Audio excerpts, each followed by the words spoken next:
sim. Mais uma vez, bom dia aos irmãos que nos foram acompanhando ao longo do culto. Meus irmãos sabem, eu estou aqui em Portugal já há alguns anos, vou fazer 8 anos em maio. E quando a gente está num outro país, que vem de uma cultura bastante diferente em algumas questões, apesar de ser uma cultura ocidental, a gente começa a mudar algumas coisas. Nos adaptamos ao entorno que a gente vive, né? Eu acho que no primeiro ano de Portugal eu bebi mais café que o resto da minha vida anterior. Comecei a beber café, uma coisa que não fazia com tanta frequência. Provavelmente um sábado à tarde bebia, mas fora isso era difícil. Comecei a falar mais baixinho em casa, a tentar a fazer silêncio, né? Coisa que também lá depois não se faz muito, né? Coisas não são assim, são de lado e são de cimento, não há nenhum problema com isso. Comecei a rir mais suave, se calhar num restaurante, né? Aqui em Portugal não se vê bem uma pessoa a fazer muito barulho. E coisas como estas foram mudando e, de certa forma, pois adaptei-me ao entorno em que eu vivia, não é? E neste sentido, agora fazendo uma aplicação, há uma igreja na Bíblia que o apóstolo Paulo escreve que estava exatamente fazendo isso no sentido moral. Ou seja, começou bem, foi plantada pelo apóstolo Paulo e outras pessoas, e pouco a pouco foi se adaptando ao entorno que vivia. Então Paulo, entre muitos outros motivos, sente a necessidade de escrever a carta e ser muito frontal com o problema que a igreja estava a viver, a adaptar-se ao estilo de vida que o mundo estava a viver na cidade de Éfeso. Então, por causa disso, convido os irmãos para irmos juntos à carta de Éfeso.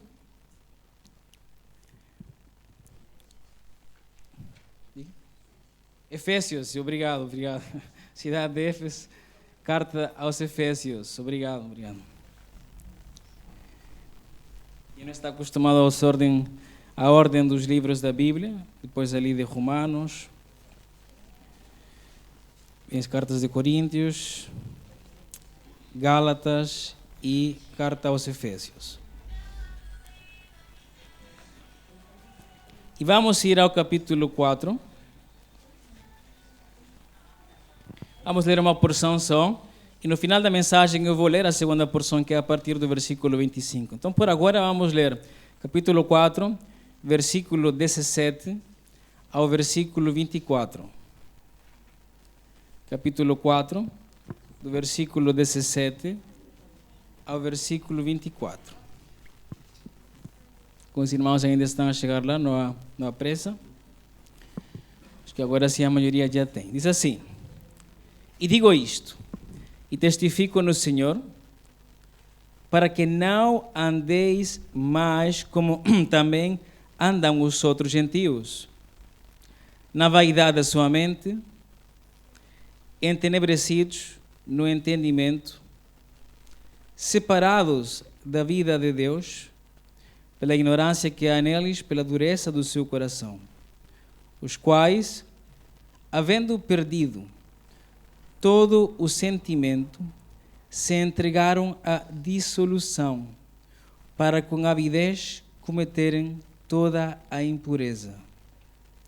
Mas vós não aprendestes assim a Cristo, se é que o tendes ouvido, e nele fostes ensinados, como está a verdade em Jesus, que, quanto ao trato passado, vos despojeis do velho homem, que se corrompe pelas concupiscências do engano, e vos renoveis no espírito da vossa mente, e vos revistais do novo homem, que segundo Deus é criado em verdadeira justiça e santidade. Então o apóstolo Paulo, irmãos, nesta passagem, faz um bom resumo, também como no capítulo 2 ele faz algo muito parecido, do que é de facto a antiga e a nova vida em Cristo. Então eu gostaria que nós conseguíssemos aqui ver a passagem em principalmente 2 blocos, não é? Versículos 18 ao 19 e versículos 20 ao versículo 24. Nos versículos 18 ao 19, Paulo começa com 3 descrições do que é uma pessoa sem Cristo, um gentio. Ele fala: vaidade do seu sentido, entenebrecido no entendimento e separado da vida de Deus. Depois ele continua com algumas outras.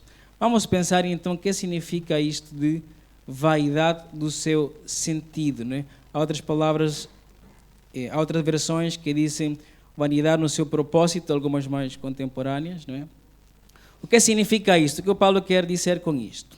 Vaidade no seu sentido é entendido como que a pessoa, no cerne do ser, na sua imaginação, nas suas motivações, só pensa em coisas fúteis. Coisas que não acrescentam à nossa vida cristã.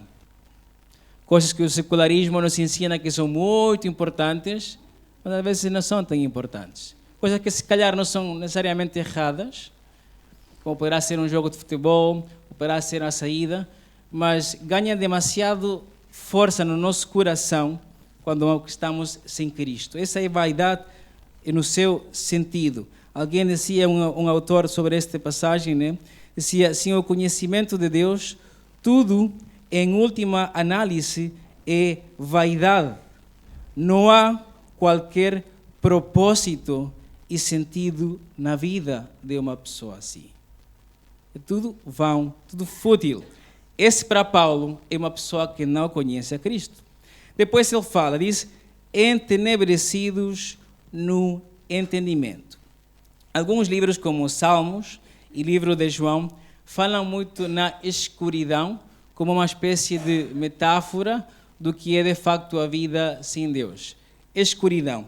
Neste caso, o apóstolo Paulo utiliza algo parecido, que é entenebrecido, escuro. É uma linguagem que era utilizada para um tipo de estrada. Qualquer lugar que não tinha luz, que carecia de qualquer luz, era um lugar escuro. E isto aplica no entendimento, no sentido que a pessoa, com as suas emoções, sentimentos, modo de pensar, inclinação moral, tudo o que tem a ver com as suas motivações do coração, ela não está muito clara qual é que é o caminho que ela deve seguir.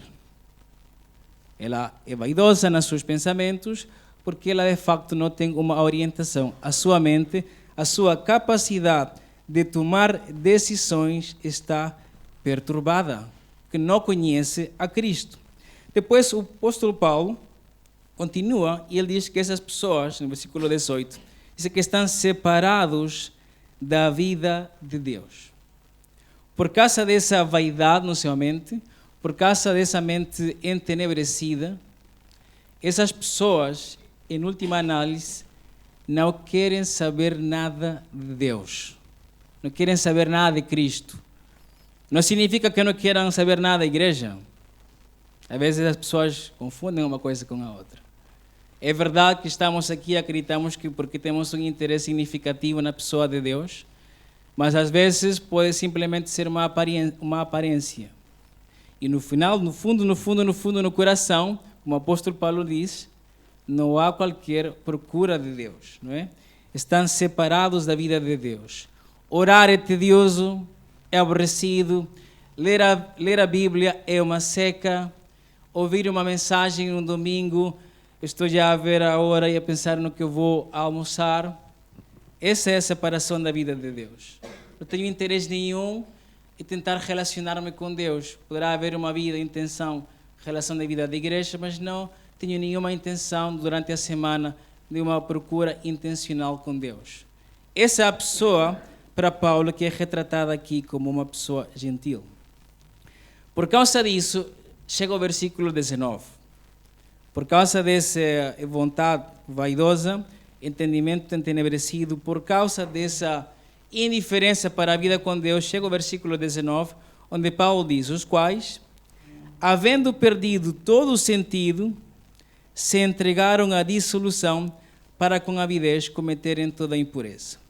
E antes de dizer isso, esqueci-me aqui, peço perdão, de dizer aqui esta pequena frase que o apóstolo Paulo diz, pela dureza do seu coração. As pessoas, por causa de tudo isto, dizem que ficaram duras de coração. E foi buscar um bocadinho essa palavra, dureza de coração, que Paulo quer dizer, a gente entende, né? Mas às vezes é bom escrever um bocadinho e entender bem a palavra e as intenções dos autores bíblicos. Era uma palavra que era utilizada com um pedaço de pele também, ficava insensível. Provavelmente, algum de nós já sofremos alguma queimadura, ou quando ganhamos algum calo, pessoas que trabalham com altas temperaturas ficam com as mãos duras, perdem sensibilidade. Pode ter um guitarrista aqui, ou os que tocam baixo, podem saber o que é isso, ficam com calo, perdem sensibilidade na ponta dos dedos. Então, o apóstolo Paulo diz que a pessoa que é assim, o seu coração fica como com calos, fica sem sensibilidade. Ouve uma mensagem, lê uma passagem e não fica nada. É como mesmo um coração cheio de calos à palavra do Senhor. E por causa disso, agora sim, Paulo entra no versículo 19 e ele diz, como conclusão, havendo perdido todo o sentimento, ou seja, toda a sensibilidade, toda a vontade de ouvir a Deus, diz que se entregaram à dissolução, para com avidez cometerem toda a impureza. Ou seja, essas pessoas, no final do dia, por causa de tudo isso que foi dito no versículo 17 ao versículo 18, acabam por ter uma vida imoral. Diz aí, com avidez cometem toda a impureza. Essa palavra avidez era uma palavra que era utilizada para os comerciantes, que tinham aquela chispa para fazer negócio. Estavam sempre a inovar, buscar novos contatos. Para Paulo, o homem que não conhece a Deus tem uma espécie de astúcia para cometer pecados. Está sempre a pensar em uma coisa que não vai fazer. Não considera a Deus. Dissolução também é uma palavra muito utilizada para um sinônimo, aliás, para palavras como libertinagem, falta de moderação, sensualidade, obscenidade, lascívia, devassidão, tudo que tem a ver com uma vida sem Deus, impureza moral, contaminação. Por causa de tudo que está no coração dessa pessoa, o estilo de vida que ela vai mais cedo ou mais tarde ter é uma vida imoral. Poderá ser mais escandalosa perante a sociedade, com coisas como assassinatos, abortos, ou um pouco mais politicamente correta, mais subtil, como o orgulho, como uma intenção errada, como palavras que danam aos demais. Não é? Nós entendemos que o pecado tem muitas formas, umas que a sociedade entende mais, e que nós também, outras que a sociedade acha normais, mas nós não. Não causam tanto dano, é verdade, mas sim rompem o relacionamento com Deus. E a partir dali, o apóstolo Paulo começa a dizer no versículo 20, mas vós não aprendistes assim a Cristo, se é que o tendes ouvido, né, a Cristo, e nele foste ensinados. Agora, quando nós lemos a Bíblia, Cristo nunca foi a Éfeso, nunca foi a esta cidade. Cristo esteve ali mais ou menos em Jerusalém, Galileia, no interior, e nunca foi a Éfeso. Então, o que quer dizer Paulo quando diz que mas vós não aprendestes assim a Cristo, se o tendes ouvido? Mas ninguém ouviu Cristo lá. Cristo não foi lá presencialmente. Quando Paulo chegou a Éfeso, Cristo já tinha passado vários anos da sua ressurreição.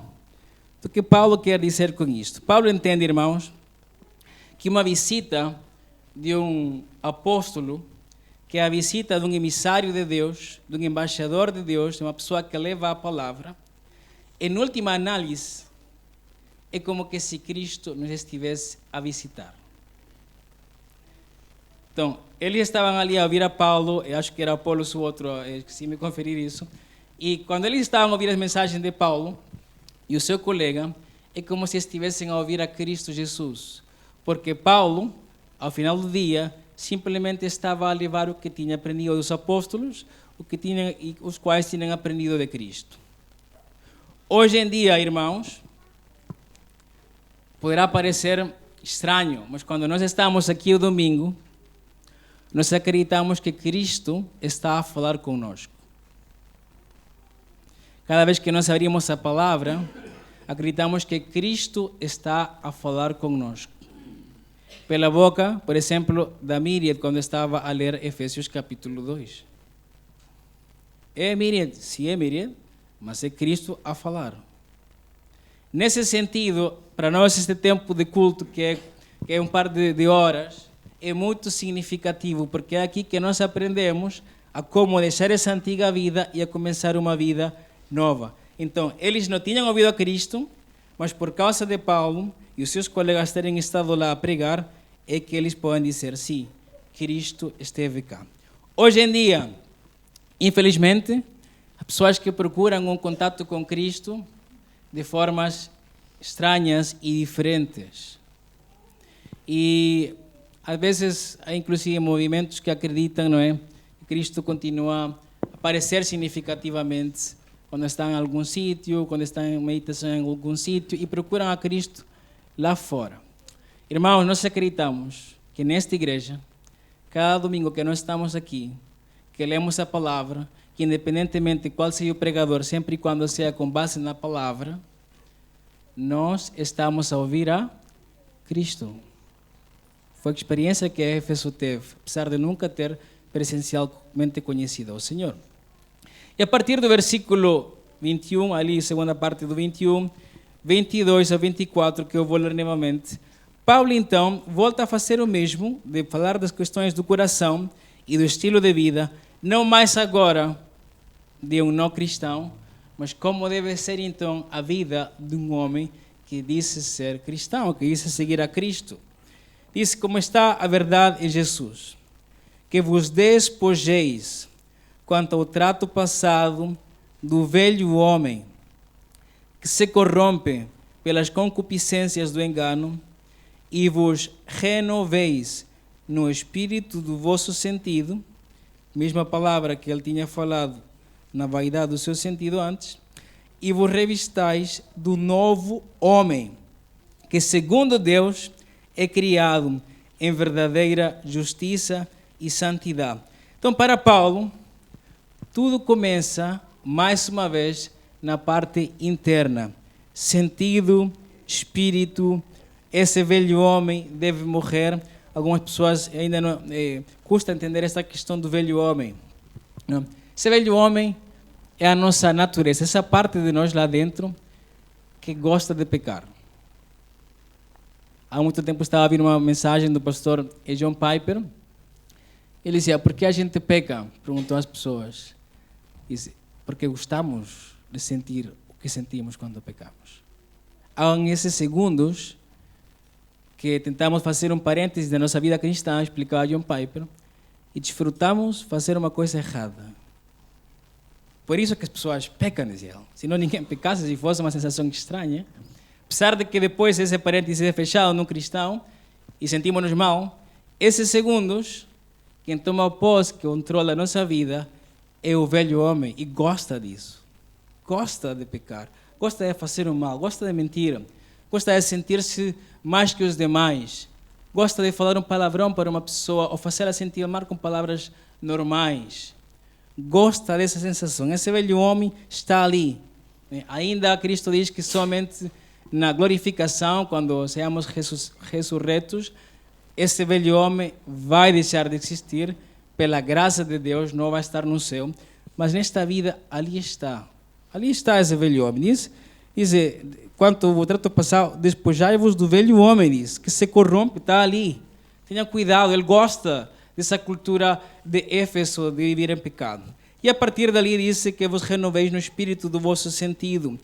Toda aquela questão de falta de propósito de vida, que tínhamos falado no início, de pensar em coisas fúteis, de pensar em coisas que não acrescentam de forma significativa nada à nossa vida, diz que tenhamos que renová-las, fazê-las novas, poli-las, limpar. Eu estou a pensar muito nisto, isto não me está a trazer nada à minha vida.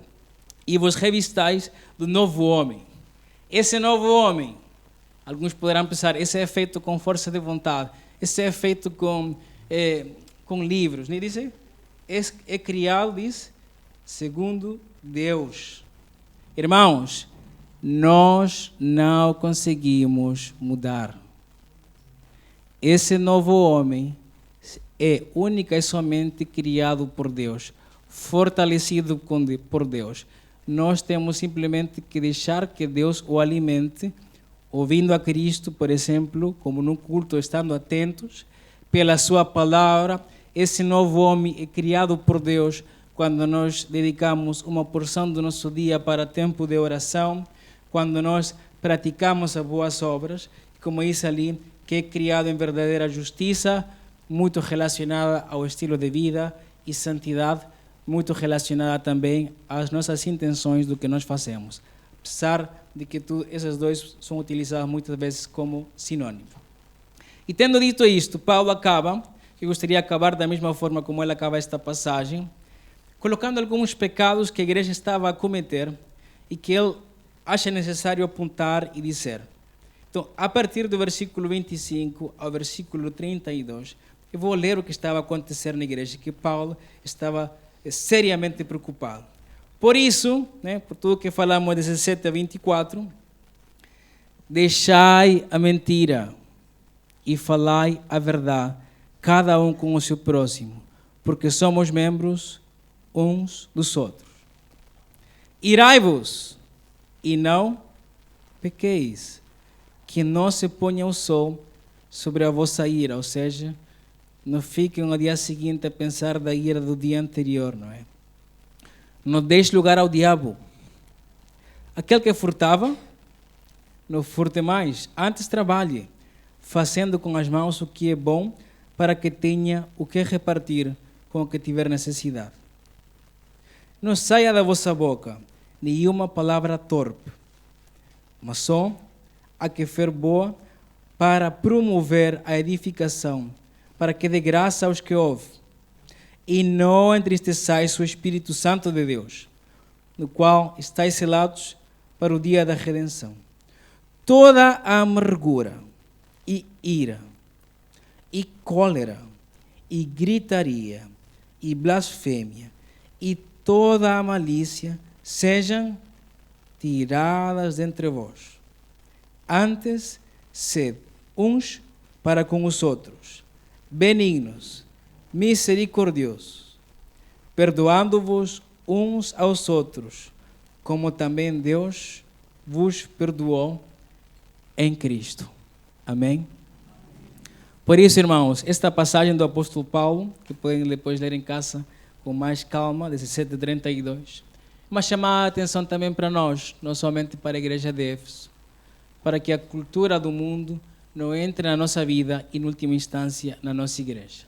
Se alguma pessoa está aqui hoje que sentiu no seu coração que alguma coisa não está bem com a sua vida, que se sentiu identificado com a primeira parte da passagem, ou com os pecados que são também referidos nesta segunda parte, deixe-nos dizer como igreja que a única solução é a que Paulo coloca no versículo 20. Cristo Jesus. Só Ele pode começar na sua vida um homem novo, diferente, com boas intenções ou com um estilo de vida radicalmente diferente ao que o mundo ensina. No final do culto pode falar conosco, com algumas das pessoas que eu trouxe, comigo, com alguns dos irmãos dos diáconos, com quem senta à vontade para partilhar esta sensibilidade que hoje sentiu, que acreditamos que é um milagre que Deus faz na nossa vida. Vamos orar, irmãos, e pedir ao Senhor também para que nos continue a transformar. Deus, mais uma vez te agradecemos pelo ministério do apóstolo Paulo, por esta igreja em Éfeso que foi plantada, Senhor, em meio de muita dificuldade, mas foi plantada, e nós acreditamos que o mesmo risco que a igreja em Éfeso corria, nós também corremos hoje. Deixar que o mundo nos absorva, nos engula, e, sem sabermos, acreditarmos que somos cristãos, mas vivermos como vive o mundo. Deus, ajuda-nos a sempre lembrar as palavras de Cristo. Que valorizemos a sua presença nesta casa. Que valorizemos a sua presença cada vez que a gente abre a palavra. Quando estamos simplesmente a andar, que estamos perante Ti, Senhor. Queremos te pedir, Senhor, que Tu também nos orientes para alimentarmos a esse novo homem que somente Tu podes criar. Que demos, Senhor, de comer com palavra, com oração, com tempo de convívio, com boas obras, e que esse velho homem fique cada dia mais fraco e que ele não tenha fome de levar-nos a pecar. Te agradecemos, Senhor, mais uma vez pela vida de Cristo, transformar a nossa vida e a única forma que podemos manter esta igreja saudável. Agradecemos, Senhor, por isto e que a nossa semana seja uma vida também de caminhada com Cristo. Em nome do Senhor Jesus. Amém.